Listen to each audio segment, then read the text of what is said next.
I'm Jessica, turning 32 years old.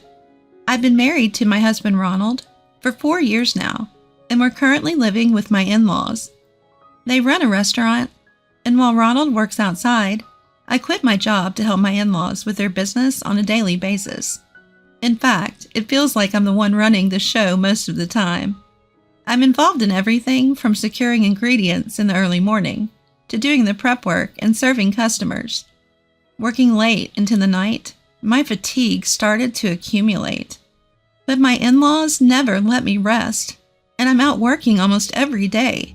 The regular customers even started to worry about me. One day, my younger brother James announced that he was getting married to his longtime girlfriend Sarah. Although they're still young, they're both mature, and my parents have accepted them. It felt like they were already part of the family, so I was thrilled as if it were my own wedding. The invitation to the wedding is still to come, but they asked me to attend, and of course I told them I would. But there's a problem. It's whether my in-laws will allow it. Since I'm technically an employee, I thought I might have some paid time off, so I decided to negotiate for 3 days off. Excuse me, can I talk to you for a moment? After closing the restaurant and finishing the final check, I approached my relaxed in-laws at home. Ronald, who had just returned from work, was there too. "What's up?" The three of them looked at me as if I was an intruder, and Ronald asked with a big sigh. This atmosphere is suffocating for me. I have my brother's wedding in 2 months. I'd like to take about 3 days off for it. Huh? You think you're in a position to take time off? My mother-in-law glared at me with a devilish look as soon as she heard that I wanted to take a break. Despite feeling intimidated, I mustered up the courage to nod. I should have some paid time off left, right? I've never used it.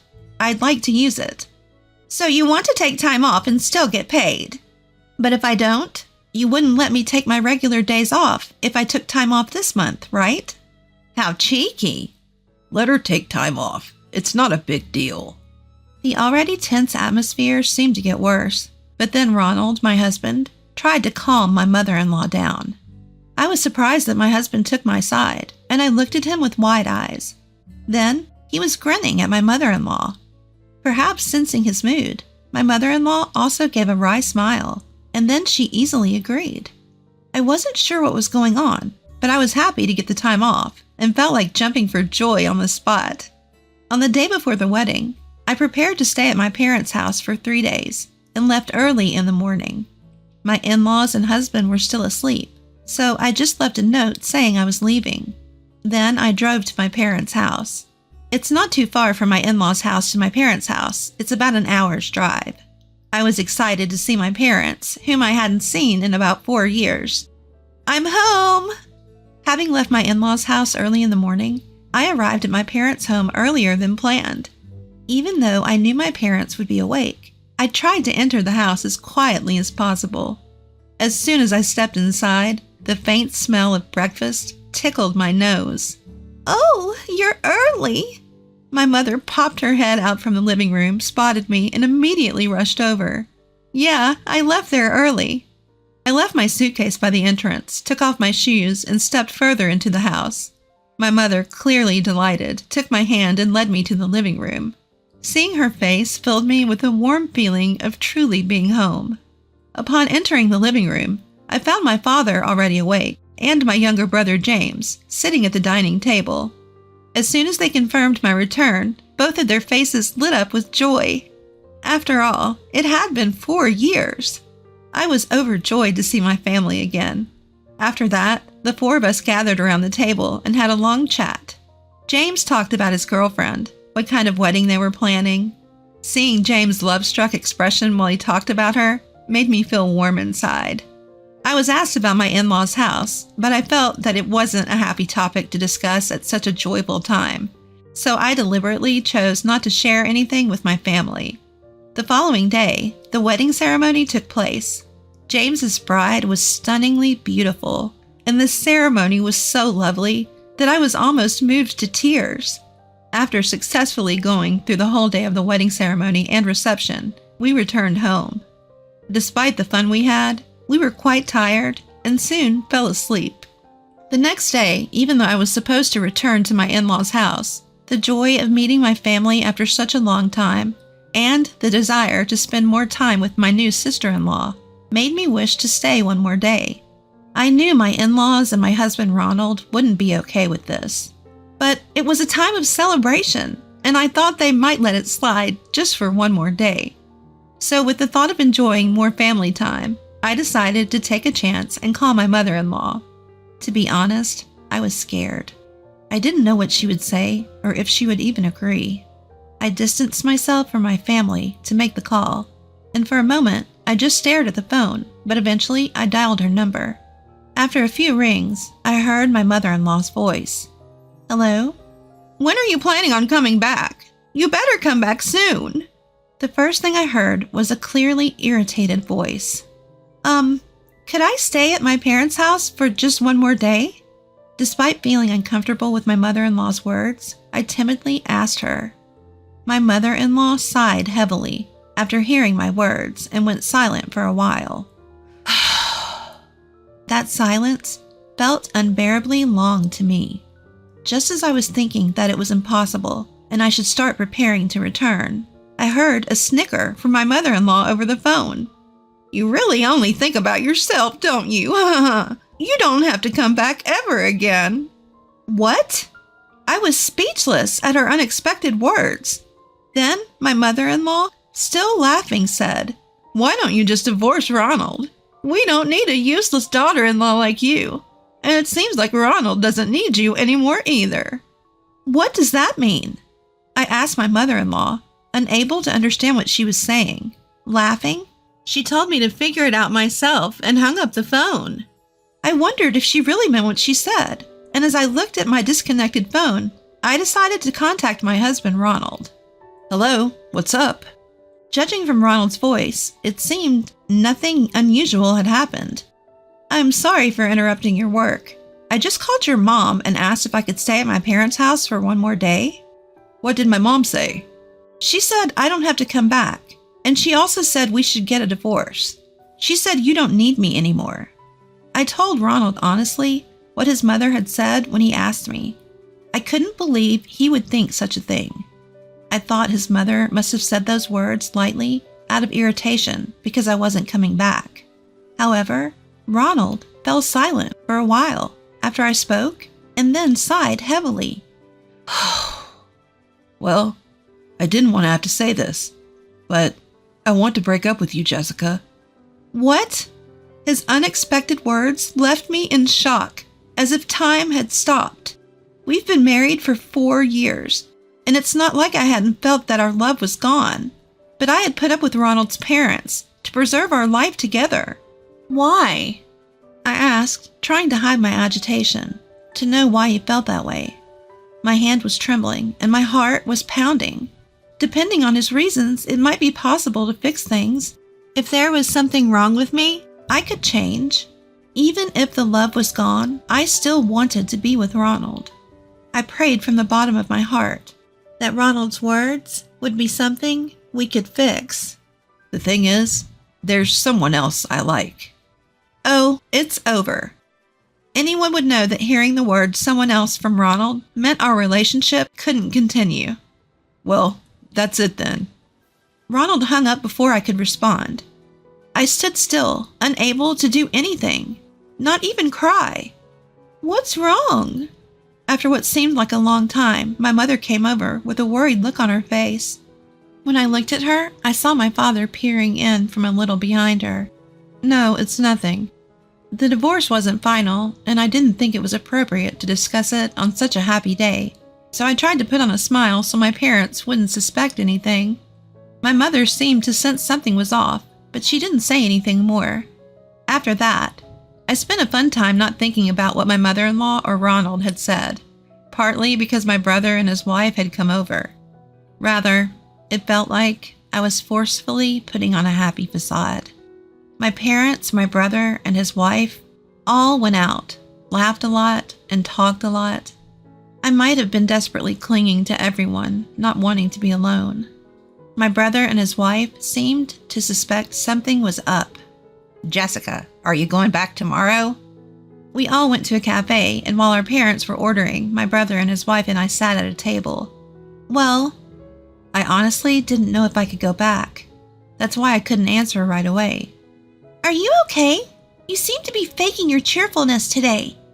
Yeah, it's odd, isn't it? I knew my younger brother and his wife occasionally gave me worried glances. That's why I can't deny it. Is something wrong? My younger brother has always been kind. Whenever I'm feeling down or anxious, he's quick to notice and offer words of comfort. To outsiders, it might seem like he's a big fan of his older sister. Nothing's wrong, I reply, forcing a smile. But James and his wife keep staring at me. I feel uncomfortable under their gaze, as if they could see right through me.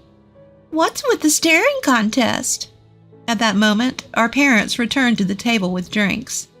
Perhaps they find our behavior amusing, as they both wear gentle smiles.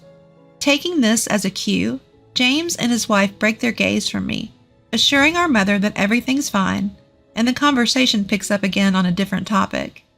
But the lively atmosphere quickly fades. Suddenly, the ringing of my cell phone emanates from my purse.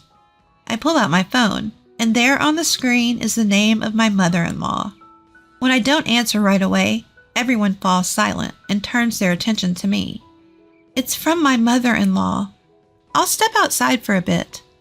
Why not talk here? Why do you need to go outside? As I attempted to rise from my seat, my mother took hold of my hand, restraining me from standing up. Her face did not reflect the gentle mother I knew, but displayed a stern expression instead. All right. Hello? As soon as I answer the phone, my mother-in-law's laughter rings out. So, Ronald is divorcing you. That's hilarious. Let's talk about this when I get back home tomorrow. Due to our close proximity, my mother-in-law's voice can be heard by my parents. I try to tell her that now is not the time to discuss this, but she doesn't seem to want to stop talking.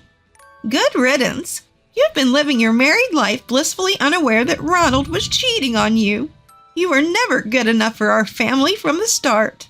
Oh, I feel so relieved now that you're gone. Ronald said he'll send the divorce papers. So don't bother coming back. We'll send your things later. With that, she hangs up. Cheating? I froze on the spot, phone in hand. I was shocked when I heard he had someone else, but to learn that he was cheating on me? It's devastating. What was the point of all the time I spent trying to please my in-laws and my husband? As I ponder this, I can't stop the tears from flowing. Jessica. My parents and James's couple probably heard everything. My mother-in-law's voice is too loud, so even at the lowest volume, anyone close by can hear her. I can't make any excuses or show a smile, so I just look down. What just happened? My father's quiet, low voice echoes. As I try to hold back my flowing tears, my mother hands me a handkerchief. I accept it and press it to my eyes, the faint scent of my mother's perfume reaching my nose, further stirring my emotions and causing my tears to flow even more.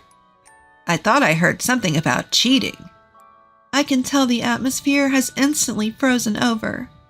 I don't dare look at their faces, but I can imagine their expressions of shock. The day after my younger brother and his wife got married, his older sister announced her divorce. I'm sure everyone was stunned. As I was thinking about this, I felt a warm hand placed on my head. Slowly lifting my face, I followed the edge to see my mother, her expression teetering on the edge of tears, looking at me. Don't cry. You've done well. You haven't been home for 4 years. After this, she shared everything she knew with me. Apparently, she had been worried about me not coming home once since my marriage. She had called my in-laws, asked her friends to visit my in-laws' store to gather information. She had heard about how I was severely worn out, and how the customers secretly talked about how my in-laws were treating me. During her calls, she was told harsh things like, "She's not here right now," or "Your daughter's incompetent." When my mother told my father about how I was being treated, He also seemed to have considered bringing me back home once, but they decided to wait until I asked for help. I had no idea my parents knew everything. I was so embarrassed. I couldn't even look at them. What awful treatment! What's that about? My brother's wife, hearing the story from my mother, was quietly angry. Her face flushed red. I thought you looked worn out. But, so that's what it was about, Jessica. You don't need to go back there. Let's get some alimony and split.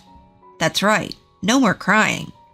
But just getting the alimony and leaving feels wrong, right? We need to make them understand how much Jessica suffered there. Upon saying this, my sister-in-law showed a defiant smile. When I apologized, saying I didn't need to do anything, and that I was sorry for the situation, my brother told me that I didn't have to apologize, and that he was furious about how I was treated. For some reason, they both left, saying they could handle it.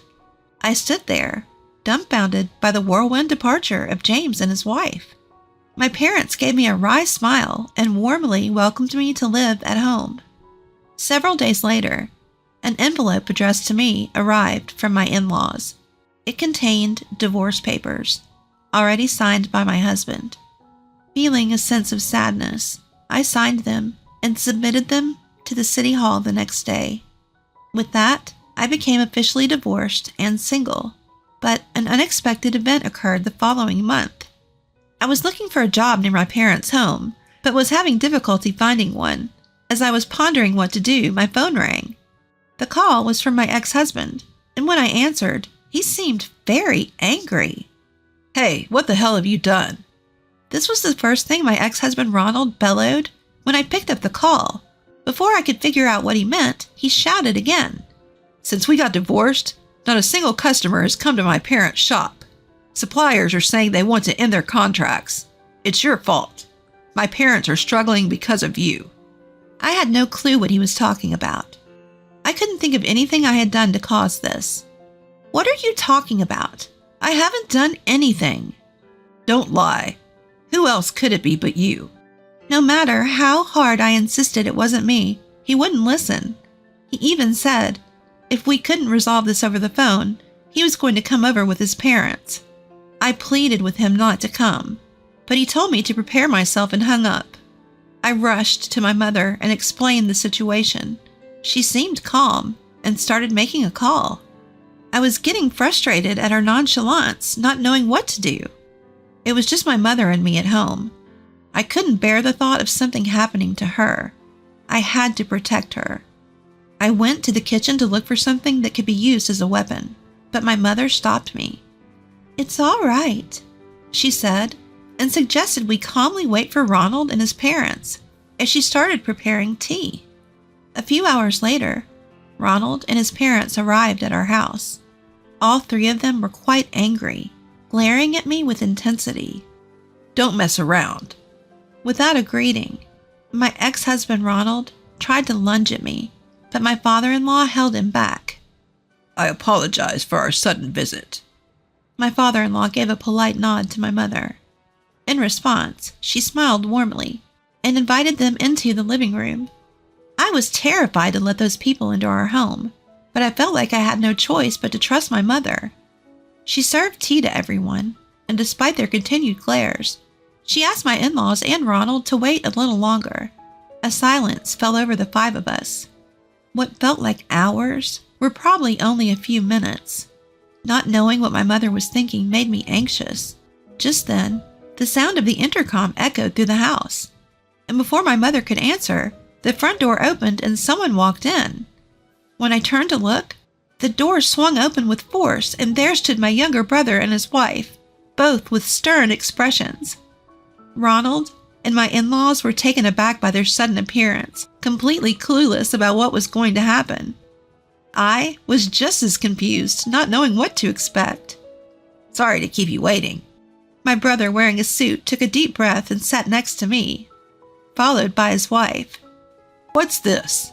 Bringing out your little brother? Ronald snorted dismissively, shooting a condescending glance at my brother.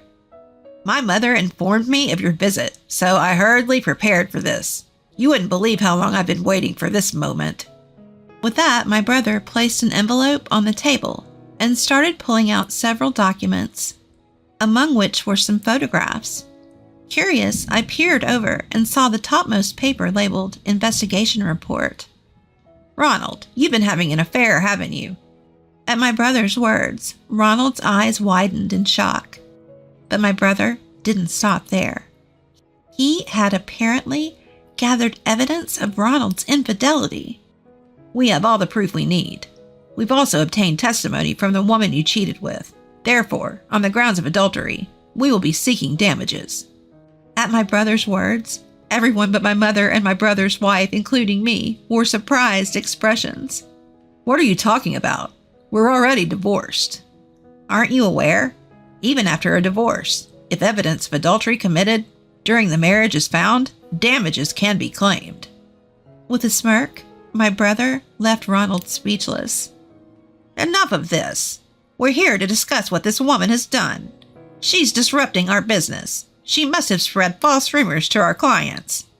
Unable to hold back any longer, my mother-in-law stood up, pointing at me and shouting, with such force that I had to back away. "I will address that matter." My sister-in-law, as if she had been waiting for her turn, started to speak with a smile. "I apologize for the late introduction. My maiden name is Sarah Brown. My father is the owner of Brown's Diner." In fact, although Sarah was not the heir because she married my brother, her father was a top business owner of a well-known restaurant chain in the U.S. recognized by many corporations. In other words, she was a CEO's daughter. "What did you say?" The first to react to Sarah's introduction was my father-in-law. Turning towards me, he blanched and shouted, "Why didn't you tell us?" "Was there a need to tell you?" Upon hearing my response, my father-in-law seemed to crumble on the spot. However, my mother-in-law was still in the dark, continuing to glare at me. "What's this Brown business?" "Oh dear, for a business owner not to recognize the name, that's unfortunate." Sarah cast a pitiful glance at my mother-in-law, who was now turning a darker shade of red. "What's going on here?" Asked to explain, I had no choice but to answer. I owe a lot to Sarah's father. He introduced me to suppliers and taught me how to manage the business. Without him, I wouldn't be able to survive in the restaurant industry. Upon hearing this, my mother-in-law finally seemed to understand and sat down drained of all of her energy. "I've done some research. It seems that you, Jessica, were the one managing the business all this time. The good reputation with customers, all thanks to you. Even the suppliers were willing to work with us because of you. Without you, they see no reason to continue."